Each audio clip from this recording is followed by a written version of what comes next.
Hello everyone. Nice to see you on my channel, Touching Stories. The story I'm going to tell you today is pure, true, brutal, and kind. It is true that all the bad things that happen in life happen for a reason. It is said that we can appreciate the good things when we get them. I wish you an enjoyable watching time. Have you ever wondered how amazingly beautiful dawn and early morning can be?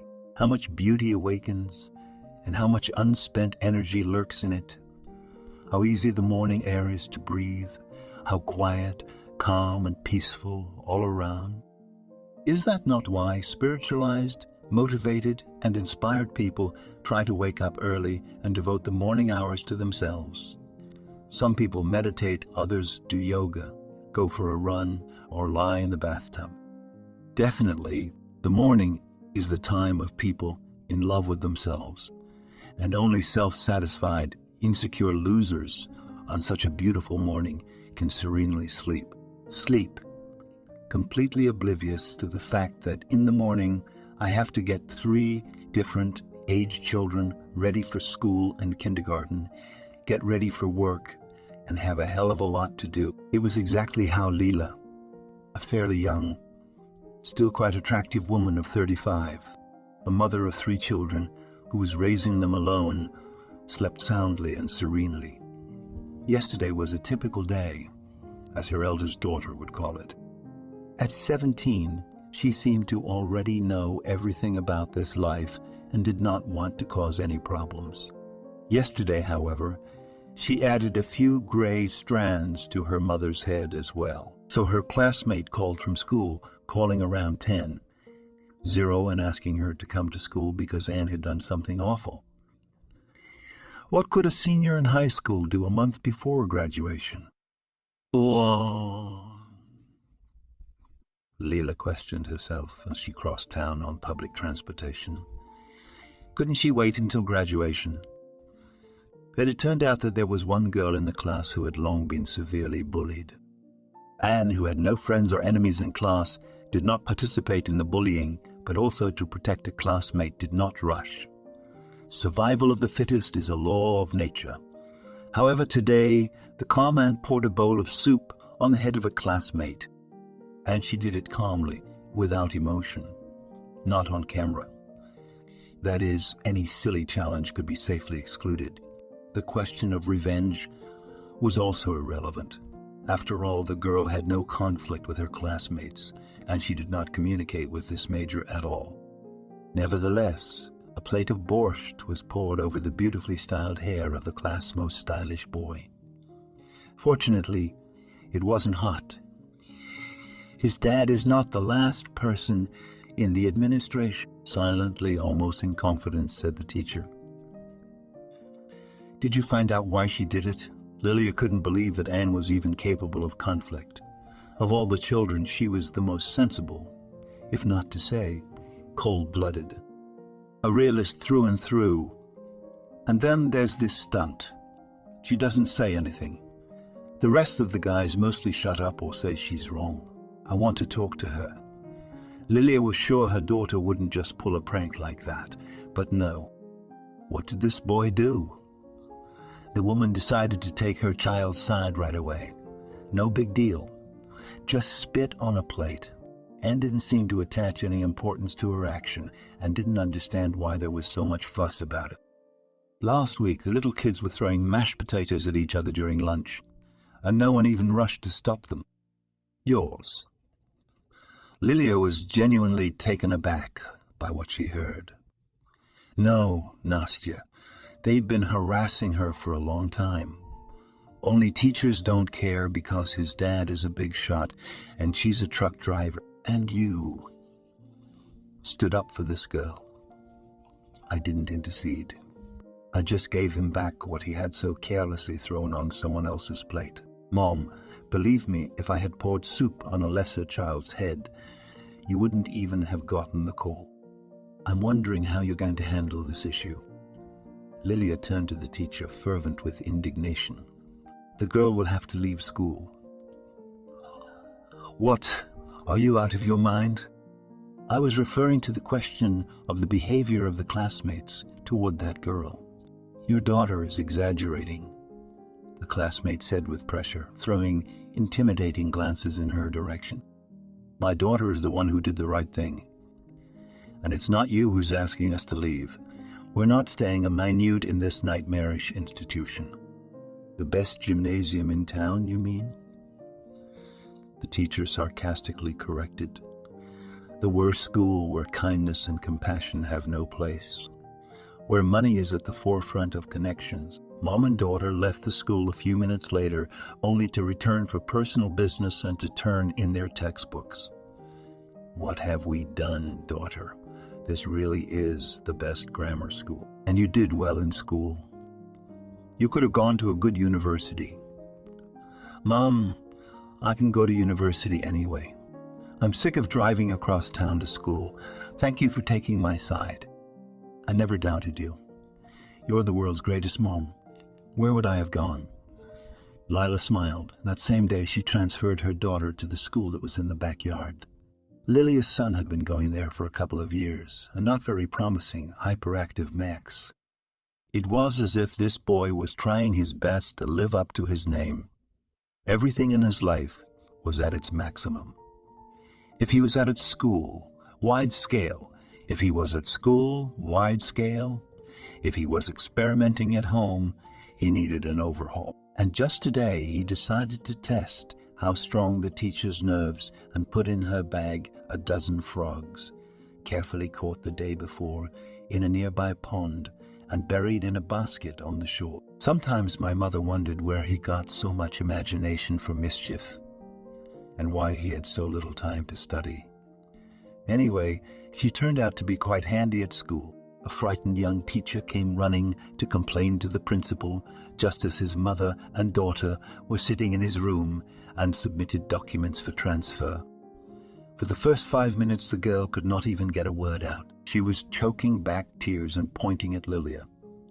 Finally, she realized what it was all about. Max did something again. The teacher nodded silently, so intensely that her glasses flew off her nose. Buttons. Dirt. Ants.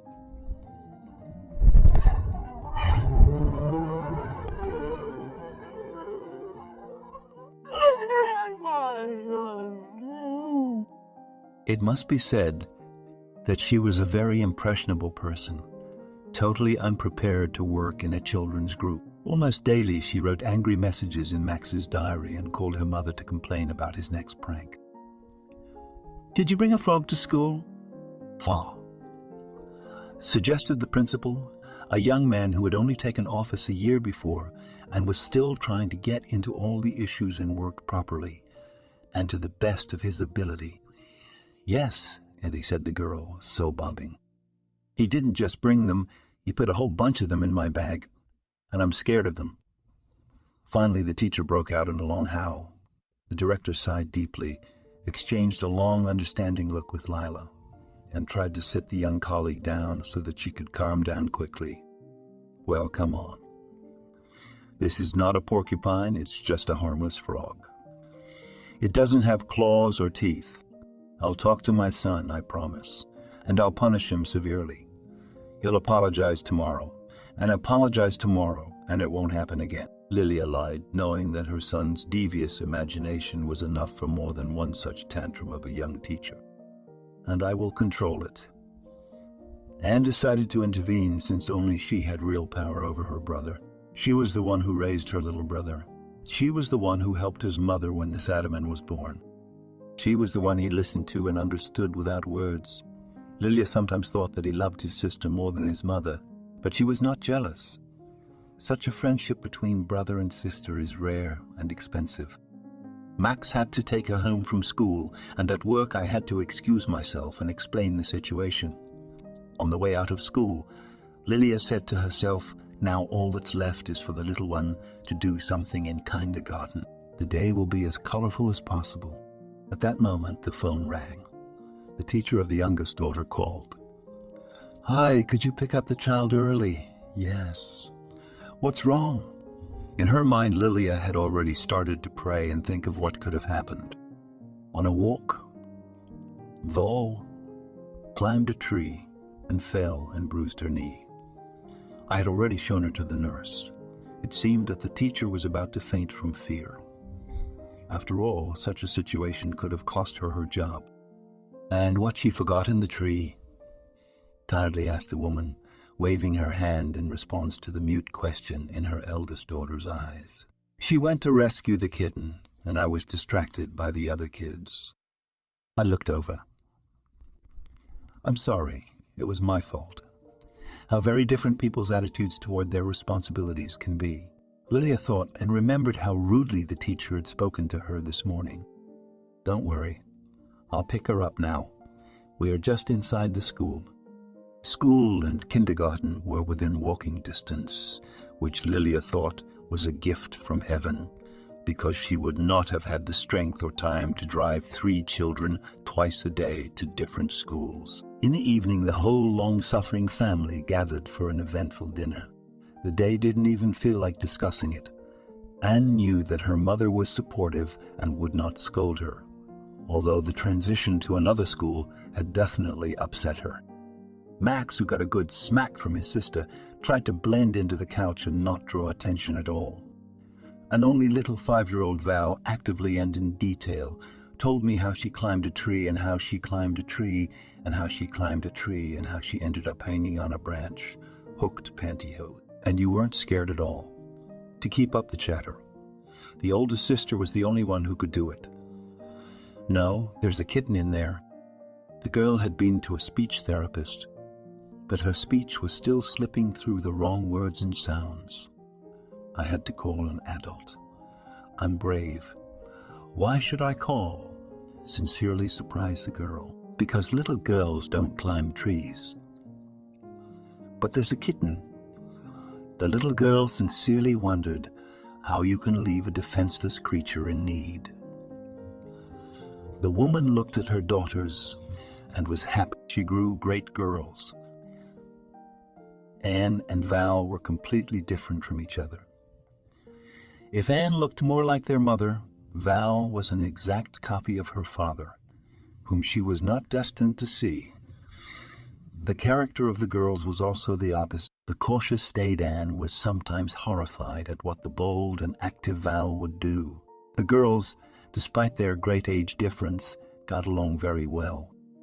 After sitting practically until midnight at work, she worked as a proofreader and editor of the local newspaper, and sometimes part-time writing term papers and diplomas.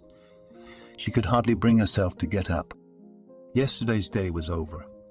Today was the day she had to deal with its aftermath. Val gladly went to daycare, promising not to rescue any more kittens on her own. Max vowed to apologize and not do anything for at least a month. In the end, he agreed to a week, but it was clear that he couldn't take 3 days. Anne herself went to the old school to turn in her textbooks and pick up her personal file. After that, she herself promised to go to the new school and stop by and see if Max had done anything wrong. I must say, he seemed to be the only one who was genuinely happy about his sister's transfer to his school. He had a protector against any adversity. It was today that Lilia overslept and was running very late. Her absence from work simply would not be forgiven. As it was, her boss would get nervous every time she asked for time off or sick leave.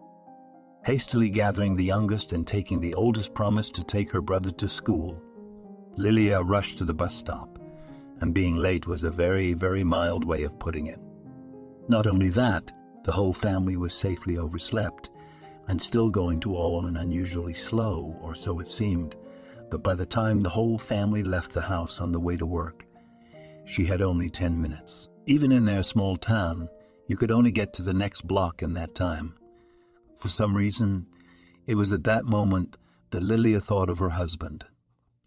Was the only man in her life. He was so perfect that Lilia constantly felt inferior around him. He was tall, statuesque, handsome, and she was short, unsightly. His blue eyes and stunning hair drove more than a dozen girls crazy. Her eyes and pigtails were hardly what a couple of guys wanted. They were different in everything, and yet they were together. Lilia was a journalism student at the Pedagogical University. Oliver was graduating from the Department of Foreign Languages, preparing to devote his life to a career as a translator of cities and countries. Already in his student years, he began mountain climbing. And this passion took him so much that his wife was sometimes scared. Throughout the school year, he moonlighted as an industrial climber. He hung advertising banners on high-rises. And on vacations, he went to conquer another mountain peak, each time bringing back from the expedition the mournful news. Another one fell off. Surprisingly, the loss of his friends in no way turned the guy away from the hobby. On the contrary, he took their blunders into account and prepared more carefully for the next trip. They met at a student party on the occasion of the freshmen joining the ranks of real students. Lilia was 16 at the time, and she was terribly proud to be all grown up, being younger than the other guys. In spite of her pride, she looked a little over 12, and Oliver approached her with the intention of escorting the inexplicable child home from inappropriate company. However, so as not to traumatize the girl, he decided not to tell her about it. He introduced himself and offered to walk outside from the noisy area room. Over conversation, they reached Lilia's house, and Oliver finally voiced the reason why he came over to meet her. Lilia, who was overjoyed because she was being noticed by such a handsome man, instantly snickered. "Actually, I'm 16. In a few months, I'll be 17. I'm a student, by the way. I got in." "I'm sorry, but you really do look a lot younger. I thought someone had brought a sister or a girlfriend. But it's still a little early for you to be attending a gathering like this." Oliver noticed how upset the girl was. "You must be a lot older, huh?" "Not much. I'm 19. I'm in my 3rd year." "But you're old enough," she smiled. In the morning, a young man came to pick her up to take her to class. The acquaintance, which had no chance, took place and grew into a strong and mutual feeling, which led to the fact that 2 years later, Anne was born. Lilia, still a child herself, struggled to cope with her new role. Fortunately, grandmothers, girlfriends, and even friends helped. With great difficulty, but she managed to finish the institute perfectly and get a good appointment at the local newspaper on a full-time basis with the possibility of career growth. By the age of 8, Anne started asking for a baby brother, against which her parents could not find a single argument. So Max came along. It is worth noting that even after that, the parents in love did not find time to go to the registry office. As a result, the children grew up with their mother's last name, and that situation suited everyone just fine. Both Lilia and Oliver grew up raised by their mothers. The fathers were not ready for family life. The wife's was a drunk, and the man abandoned his family for a young secretary. Both had preconceived notions about marriage, so they considered feelings far more important than a stamp. Pavel's planned career as an interpreter was not destined to happen, but he fulfilled himself as a coach, athletic, handsome, and with a sense of humor. People lined up to him wanting individual training, but he looked through them and loved only his wife. Barely Max had reached the age at which it is customary to send children to kindergarten. Lilia was horrified to realize that she was expecting a child again. No, she was not afraid that her husband would leave her with 3 children. She had more confidence in him than in herself. But she was terribly tired of maternity leave and sick days with shattered knees. She desperately wanted to live, to dress up for work, to go out with friends, to travel alone with the one she loved. That's why she decided to hold off and not tell her husband about the imminent addition. Secretly, she planned that the addition would not happen that summer. Old mountain climbing friends had invited her husband on an expedition to conquer some new, super difficult mountain. Perhaps, not being pregnant, Lilia would never have let him go. But, remembering her recent bout of despair, seeing how his eyes burned when he told her about what his friends were planning, she decided she had no right to leave him at home and not let him experience a sense of freedom before sinking back into the atmosphere of diapers, night cries, and endless hospital stays. Lilia could not get rid of the baby and decided to make her husband happy when she returned, knowing how hard the first months of pregnancy were for her beloved. He would not leave for anything. Then, sitting at his grave, she would go over and over these events in her head and imagine how their life could have turned out if she had not let go, told about the baby. Oliver died on the first major crossing. The prolonged lack of training in the mountains had taken its toll. Despite his athletic body, he couldn't cope with the lack of oxygen, mistaking the malaise for a cold. Miss told me, not the medic. And when he fell and almost fell into the abyss, it became clear to everyone. They wouldn't have time to bring him down below the critical point. Val was born without her father. He never knew about her. Lilia named her daughter after her husband's mother. Grief literally crushed the woman. From a sturdy, brisk, middle-aged lady, she turned into a goblin blackened with grief. The old woman lived for about 6 months. She followed her son. Lilia sold her apartment, and this allowed her to survive in the first years of her maternity leave. She even managed to close most of the mortgage on her apartment. Barely a year old, she sent her to the nursery and went to work. And why do memories come back at such a bad time? She muttered to herself, wiping away a tear on the floor of the bus, which had already collected a dozen traffic jams and was slowly taking her to work. She was still 20 minutes late. Her boss called back twice, and twice she excused herself for being caught in traffic. Getting off the bus, she quickly took the shortest route toward the newsroom building through the courtyard of an apartment building. Even though she tried not to look around, she couldn't help but notice the body on the bench, slumped backwards in an unnatural position. Cursing at herself for her softness, she ran toward the bench without slowing down. The old woman she found was pale as a sheet and could hardly breathe. Apparently, she had felt ill in the heat, which had already broken every possible record this morning. Soaking a handkerchief in water, the woman put it on the old woman's forehead and tried to get her drunk. Pressing the phone to her ear, she tried to call for doctors or to call for help. As luck would have it, the yard was empty. Anybody who was in a hurry to go anywhere had long since made it to the place in the morning. Glancing at her watch, Lilia doomfully realized that being an hour late equated to truancy, and calling her supervisor would make no difference. Dialing the number of the service, she quickly explained the situation, opened her purse to the old woman, trying, on the advice of the dispatcher who took the call, to find in it at least some medicine. Usually the elderly always carry medication with them for emergencies. In her old shabby purse, she found a weighty wad of money. Having never held so many bills in her hands, never even seen such a bundle in her eyes, she was frightened and hastily closed her purse, fastening it with all sorts of clasps and fasteners. She was still a little shocked by what she had seen, and then went into her purse, but found nothing but painkillers and a memory candy. The old woman, feeling the coolness of the handkerchief on her forehead, opened her eyes and tried to say something, pointing to her purse. "I know, it's securely locked. No one will take it. Everything will be fine." Lilia tried to reassure the elderly woman, for the large sum may well have been the old lady's life-saving. "Thank you." With one lip, the woman said. Surprisingly quickly, an ambulance arrived. She had no choice but to ride along with the old woman. The woman didn't let go of her hand. Frankly, Lilia was worried about what would become of the woman. The little old woman reminded her of Paul's mother.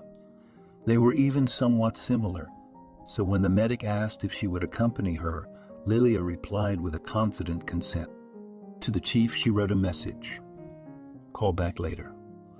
I'll explain everything." She did not dare to call. There was no answer to the message. And that was a bad omen, a very bad omen. The whole editorial staff knew how much their leader liked to yell. He never missed an excuse to give someone a good thrashing if he reacted silently to mistakes. There was no doubt that the guilty one had already been fired. Even yesterday she did not find it suspicious that he would not give her a spanking. Today she realized that she would have to look for a new job. Strangely enough, she wasn't even scared, although there were plenty of reasons to panic. A single mother with 3 children, a mortgage, and an elderly mother. The eldest daughter was a graduate, a future applicant. And Lilia has no savings. Daily expenses, the obvious prospect of unemployment. What did she know how to do? Nothing.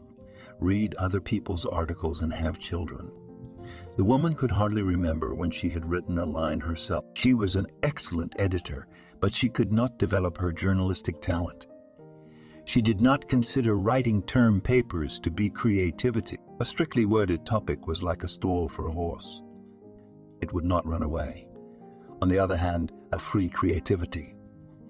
When the flight of ideas is not limited by any framework.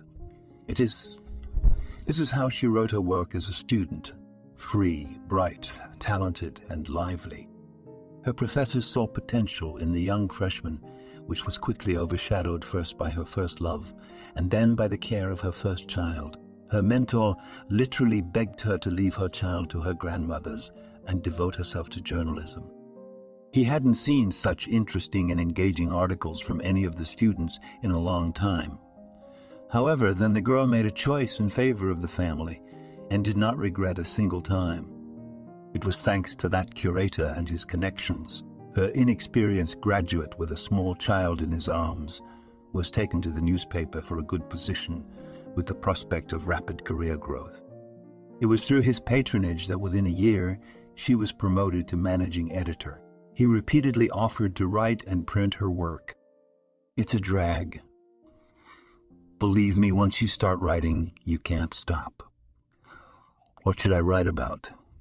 About Anne going to school soon, or that she's asking for a brother, so open a column for young mothers. The elderly educator could not so easily accept the fact that the obvious writing talent girl just buried in a pile of diapers and diapers. Maybe I should write more books. Maybe I should write more books. With a laugh, she said, maybe, try it. You never know what life's path to success will be waiting for you. Lilia, however, was never ambitious. Talented, yes, tenacious, diligent, determined, but ambition never made her dream of dizzying heights in her career. After a while, Max was born, and she forgot all about that conversation with her teacher. Although he tried to encourage her with new ideas at first, he gave up. You can't drag a man to success if he is stubborn with his hands and feet, he told her. But his words had no effect. Fortunately, she was hired without too many questions when she returned after a long maternity leave and the death of her husband. At first they didn't pick on her, understanding how hard it was for her to be left alone with young children. However, the boss was only enough for a year. Often she had to leave sick babies with an elderly mother or older daughter. Anne grew up clever. From an early age, she could make porridge and change clothes and give the necessary medicine. I myself asked for a brother or sister. What can I do now? Smiling, she used to answer when instead of taking extra lessons, she had to treat Valia's or Mac's runny nose. The daughter took only the best from both parents. She was smart, talented, a bit of a risk taker like her father. Outwardly, she resembled her mother more, but Lilia knew her. The girl would still prove herself. At the hospital, the older woman was sent to the intensive care unit. A suspected heart attack. The woman, after calling her older daughter, was left waiting to see what the doctor would say. It is possible that the woman could have needed some items or medicines, and there was no way to inform her relatives, as the old woman did not have her phone with her. It would have been possible to go to the house where the old woman felt unwell and ask about her, but it is unlikely it would have helped. There was a bus stop near the house. Perhaps the old woman had gone there on purpose to get to the bank. It was next door to the newsroom in the same building. Lilia stubbornly tried not to think about work, scrolling in her head how long they would have enough money and who they could borrow from. Half an hour later, The doctor came out and reported the good news. The old lady had not had a heart attack. It was just overexertion, plus the heat caused a spike in blood pressure. They planned to keep her under observation until the evening and then send her home. You can visit your mother if you want. Just wear a gown and shoe covers. Ask the nurse on duty, said the doctor. She did not specify that she did not even know the old woman's name. When she entered the room, she saw that the woman was asleep, quietly sitting on a chair by the bed. Lilia decided not to wake the old lady, who was already very stressed today. However, after a couple of minutes, she opened her eyes and asked, "Did you save me?" Say, "Saved me." I just called an ambulance. And you could have passed by to sing at work and there would have been no problem, said the old woman quietly. These words sent shivers down Lilia's spine. And how do you know that I was in a hurry to work? You're all in a hurry when you're young. You spend half your life at work. And when to live, to raise children, I've got time now, but I don't have the taste for life anymore. I'd rather work now, when I was young. I'd have more time for myself and my family. Tell me, please, what is your name? Do you have relatives? They need to be told what is wrong with you. They must be worried. And I am, and there is no one to worry about me. There's no one to worry about. I buried everyone, the old woman said sadly. I'm sorry.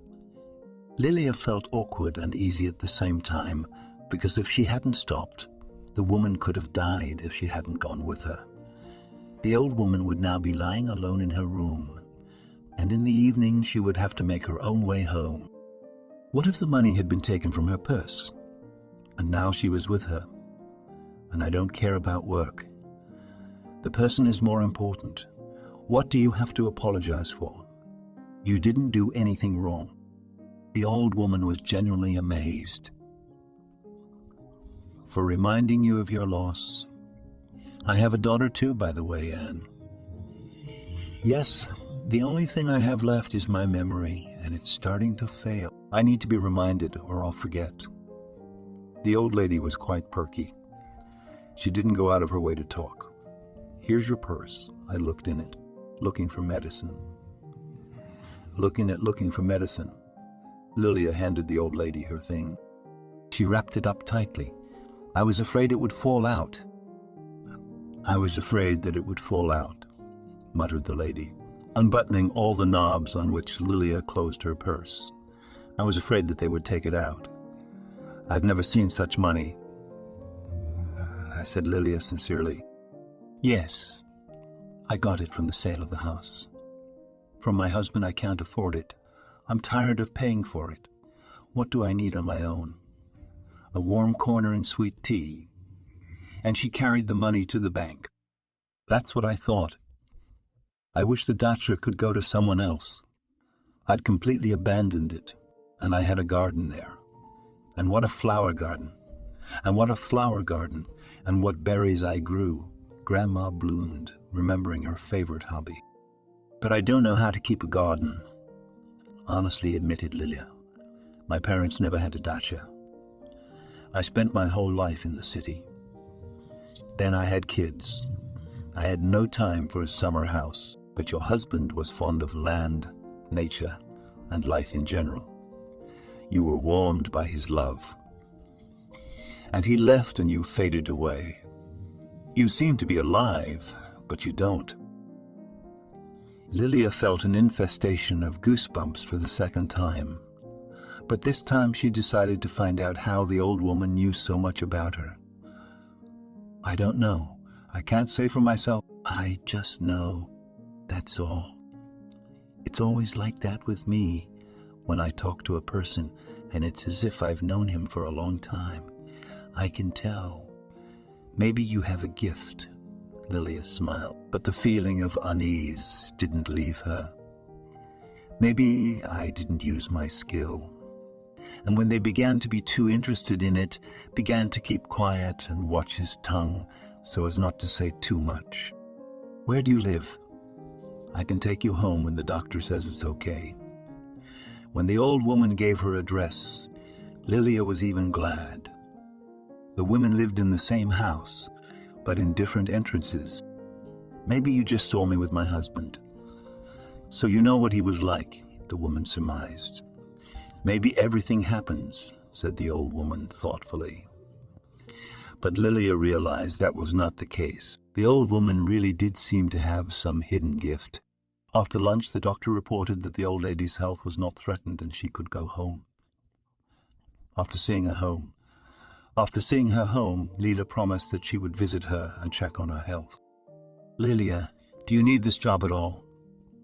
Maybe you're wasting your energy on something else. I have children to raise. I don't have a choice. It pays well. What did you want to do in life before you went to work? Did you go to school?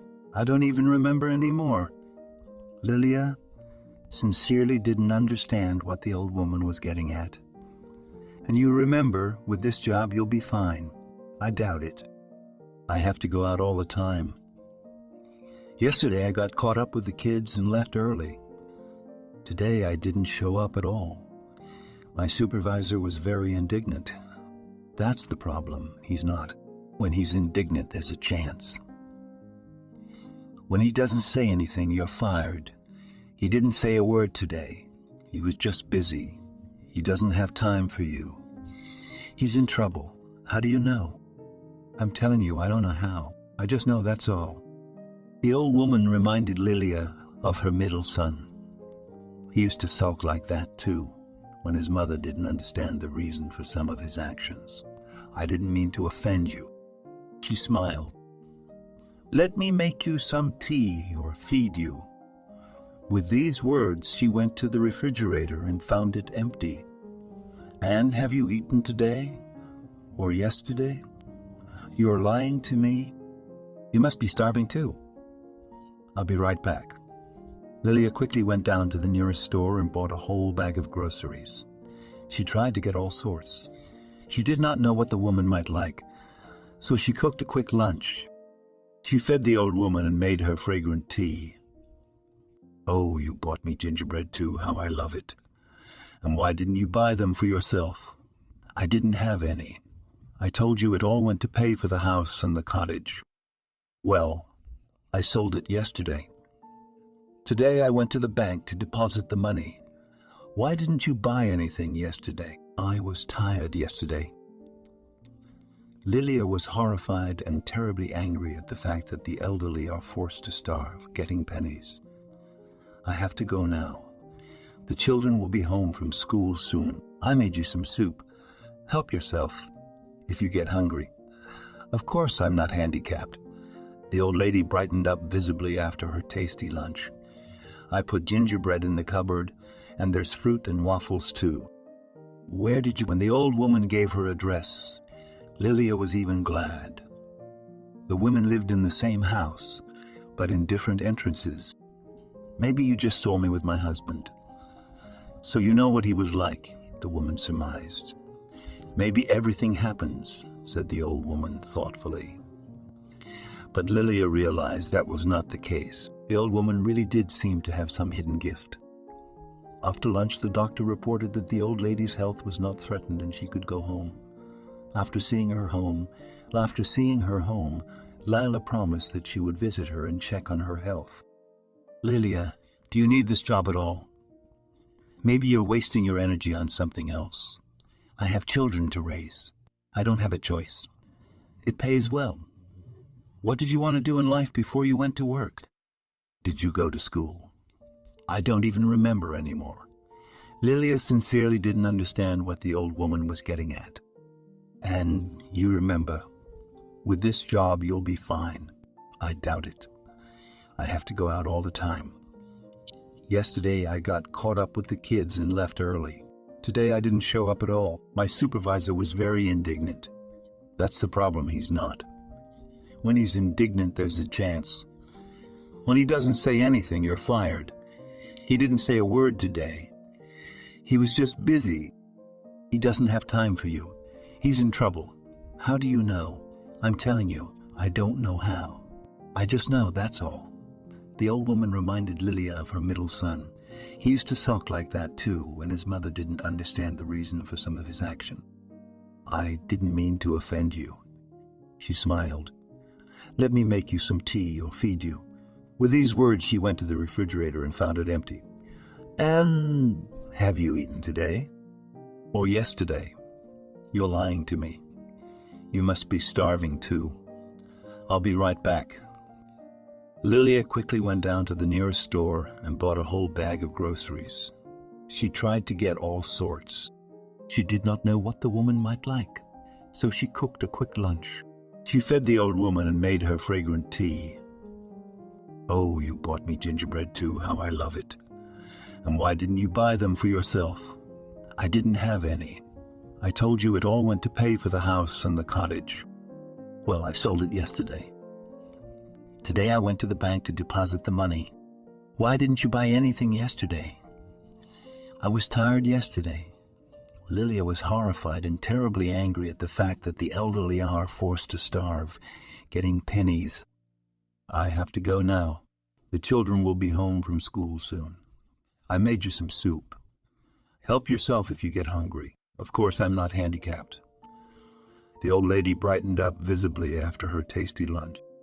"I put gingerbread in the cupboard, and there's fruit and waffles too.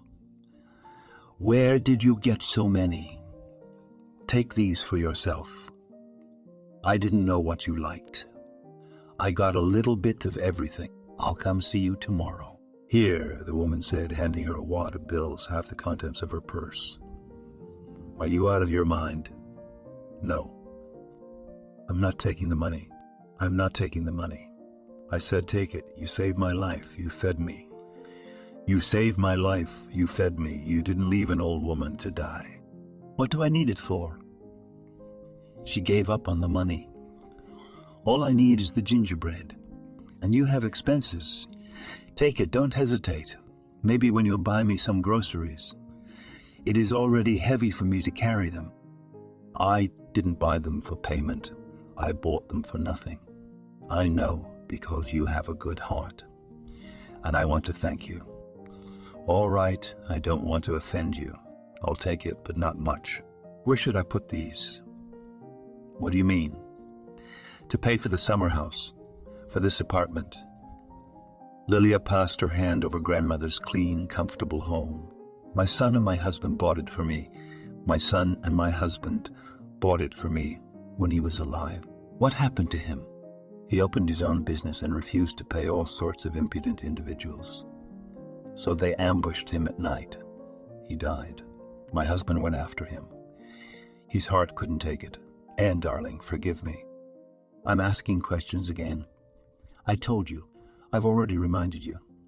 Otherwise, I'll forget them completely. You go too. You'll be late."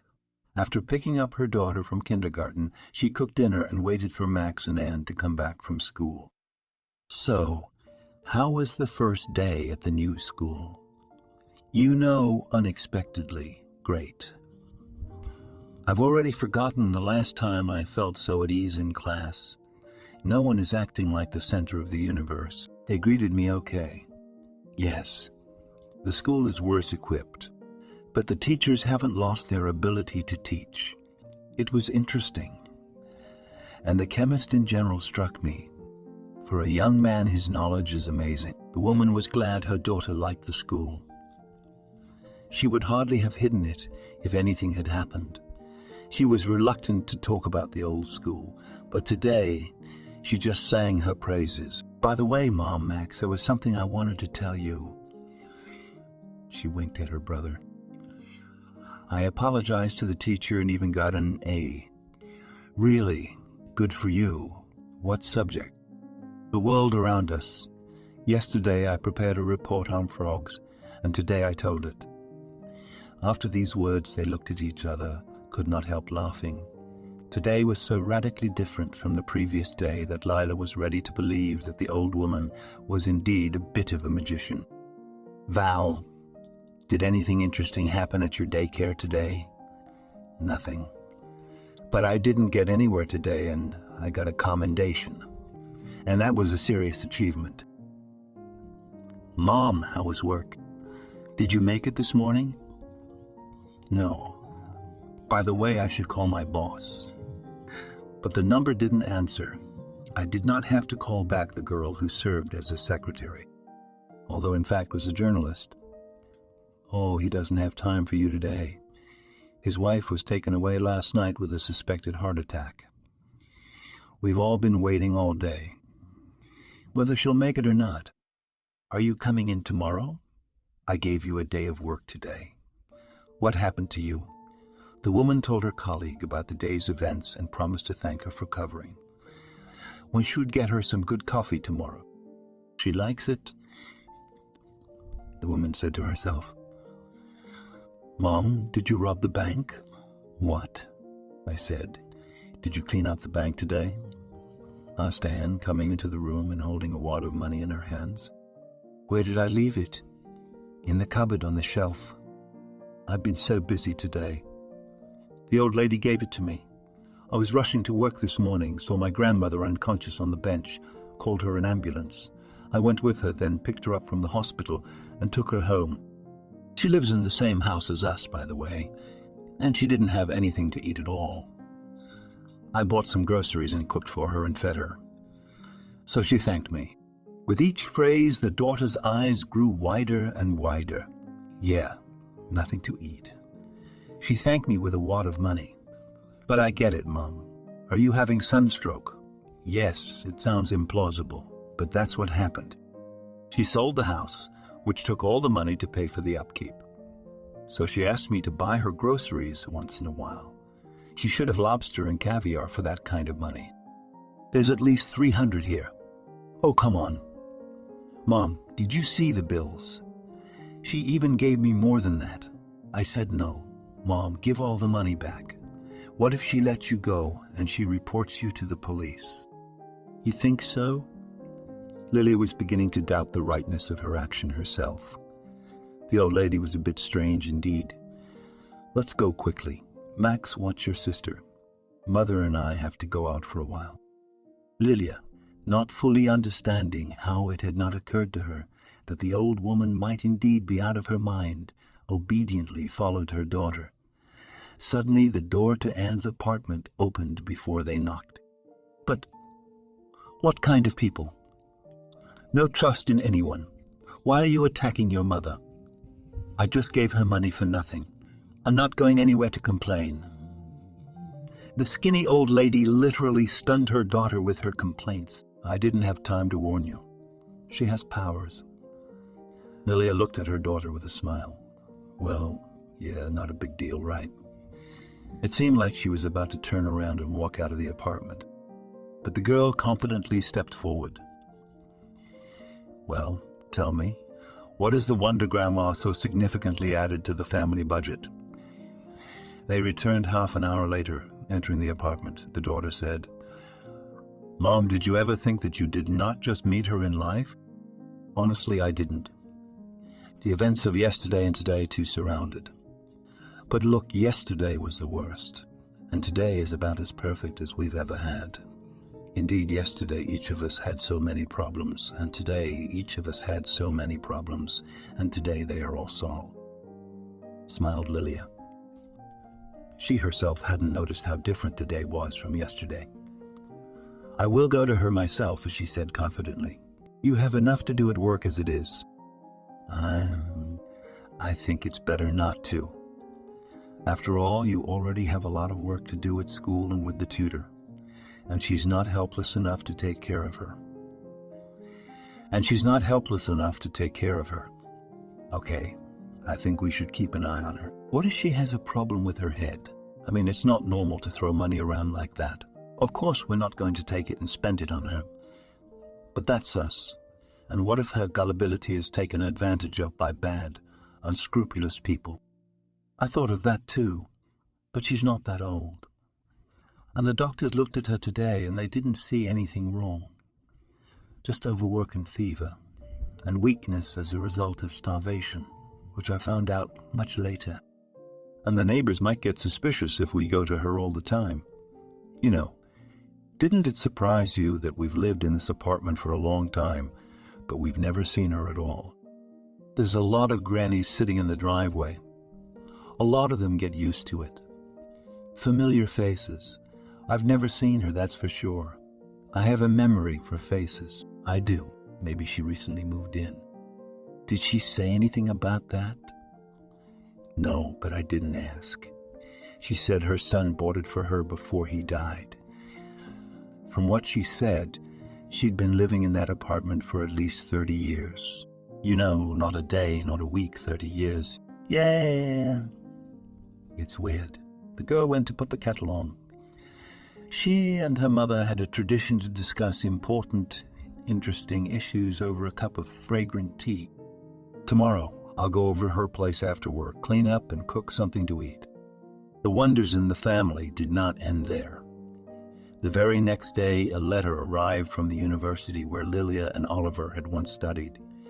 Anne had participated in some kind of Olympiad organized by the university, and she had won.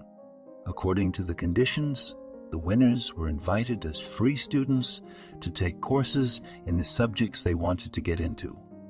You could choose 3 subjects and attend them on Saturdays. In essence, it was a kind of short-term coaching for exams. It is strange that I was invited now. It's the end of April. Well, yes, it would have been more logical to attend such a class throughout the year. The choice of schools was decided a long time ago. But I'm going anyway. Knowledge is never superfluous. What if I don't get where I'm going? There would be a fallback. She knew what she was going to be.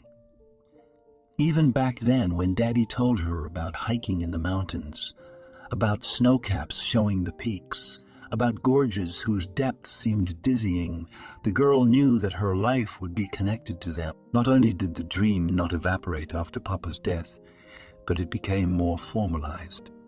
To explore, to learn, to unravel the mysteries hidden in the mountains was what she dreamed of. The only annoyance was the fact that the only available specialty which somehow could bring the girl closer to her dream was the geology and cartography department at a pedagogical college.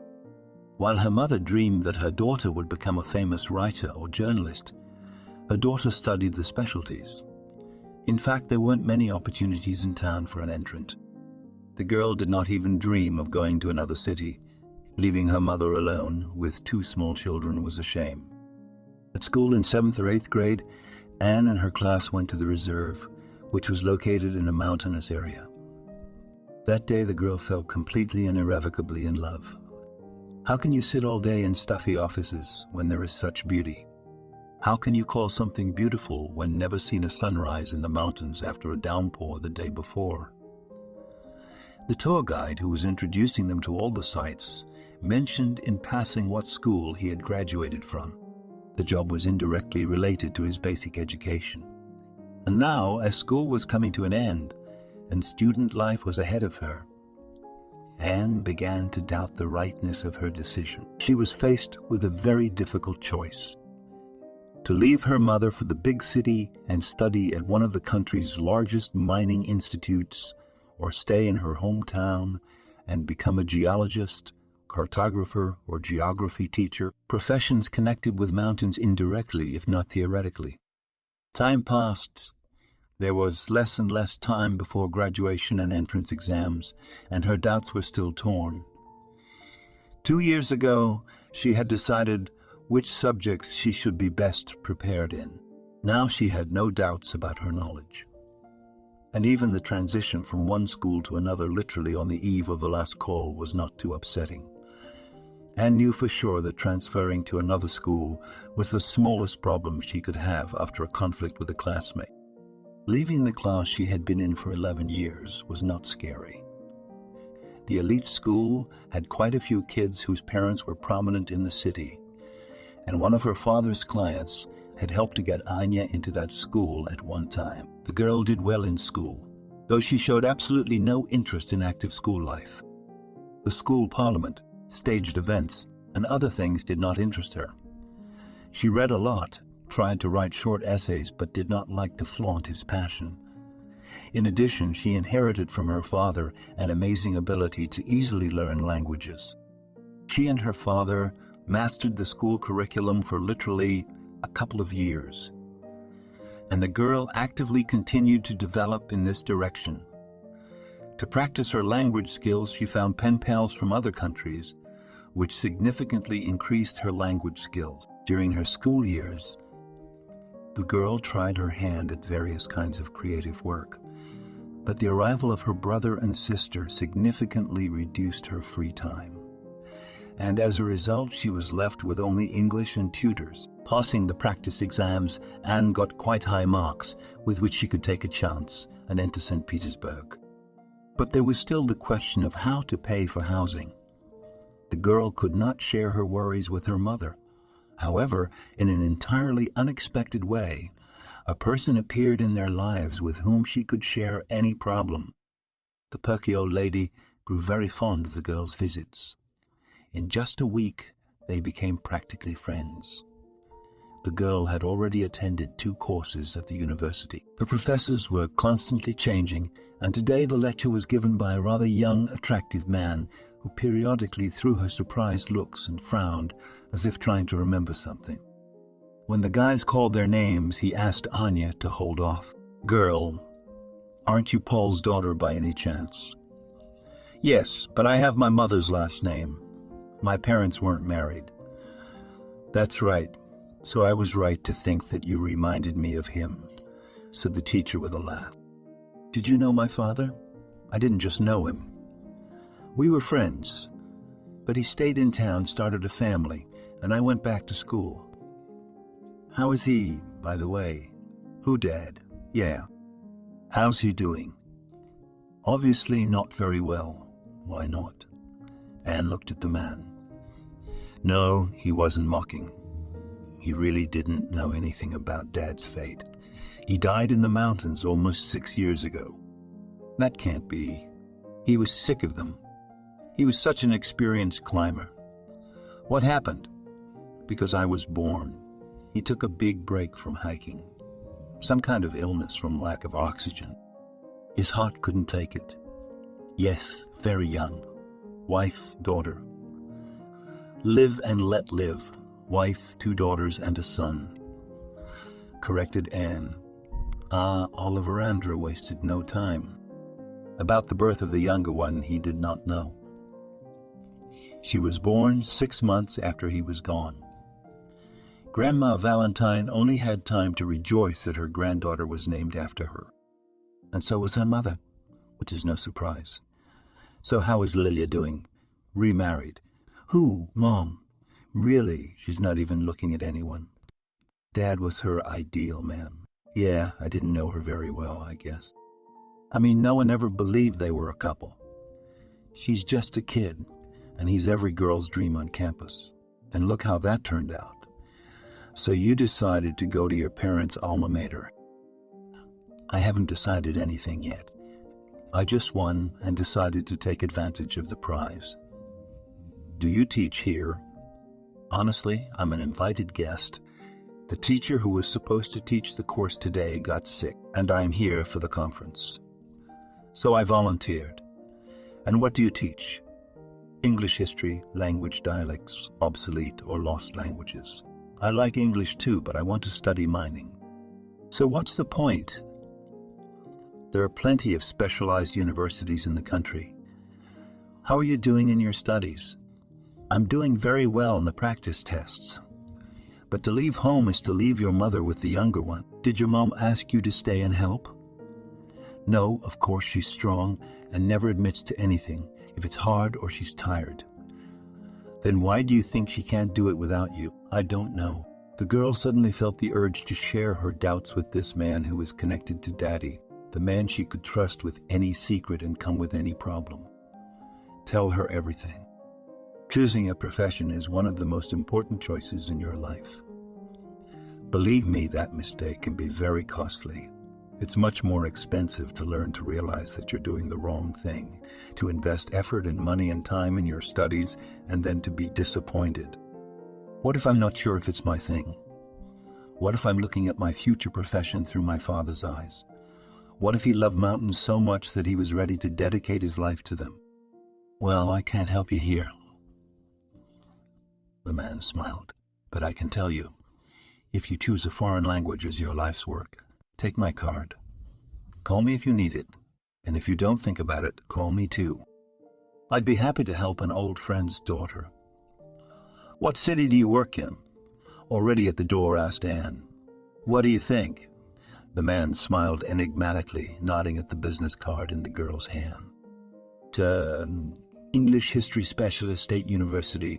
Such coincidences just don't happen, thought Anne. It was almost 3 weeks until the last bell of school. Lilia quietly continued to work. The younger children were practically no bullies, and the older one was walking around, quiet and thoughtful. It had been a long time since Lilia had had such a lull in her life. Almost every day she or her daughter visited the neighbor. Such attention, care, and concern made the old woman younger and more cheerful. She still did not talk much about herself, but took a keen interest in the life of her newfound friends. At the weekend, she asked me to take her to the Dasha to check on the house and see what had become of the plot. The cottage turned out to be a rather imposing structure with a spacious veranda. However, everything was very neglected and made a rather sad impression. Clearly, it lacked a master's hand. My husband dreamed that we would live here. We would walk and grandchildren would come to us on weekends. We would set the table on the veranda. Didn't happen, no grandchildren, no tea on the veranda. As long as I had strength, I lived here every summer. Even sometimes I spent spring and autumn here. I had no time to be sad about loneliness. But now all that's left is to remember. That's why we've never seen you at the porch, said Lilia, opening the door to the house. And what should I do there? Sit around washing my neighbor's bones? They, the city, have nothing to do. And I was born and raised in the country. I always have something to do. I managed this dacha alone until 75. Mother and daughter looked at each other and asked at the same time, "And how old are you?" "It's not long before I'm 195. "Wait a minute, you don't look more than 70. "Well, what can you do? That's how you've been preserved," smiled the old woman, pleased with the effect she had. "I was quick when I was young. I married young." "Why?"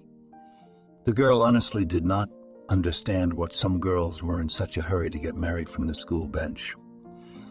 What else could she do? There was no place to study. It was hard for my father to feed us, so I got out.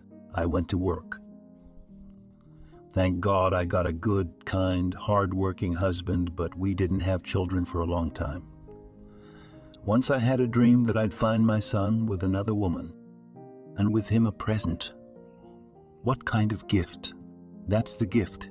If only I could read people's thoughts and know about their past. I didn't need it. No one asked me. "So you found a son from another woman?" "Yes. We had a family in the village that had many children and drank. There were 7 children, all hungry and dirty. One day some people from town came and took them all to the orphanage. As it turned out later, with grief, or maybe with joy, my parents drank for a week and didn't even leave the house. One day I was walking by the house and heard a child crying. Where would it come from if all the children were taken away? I went in. It turned out that the parents of the youngest baby had hidden him and had gone on a drinking binge. I don't know how long he had been crying by himself. So I took him, just like that. And they didn't stop you. The neighbors didn't ask where the baby came from, just like that. Everybody knew where the son came from. That family soon died in a fire. They got drunk and fell asleep and left the stove. My husband and I decided to move to town. We bought a house. Is this the house you sold before we met? Yes. Mother and daughter listened as if mesmerized. They seemed to be running through the story of this amazing woman's life, with all her sorrows and joys. Even the younger ones stopped running around the house and prying into all the corners. They became interested in listening to their grandmother. That's how I became a mother. We couldn't get enough of our son. He grew up so well, tall, handsome, and smart. You wouldn't say he was born into a drinking family. After school, he went to the institute himself. He was one of the best students.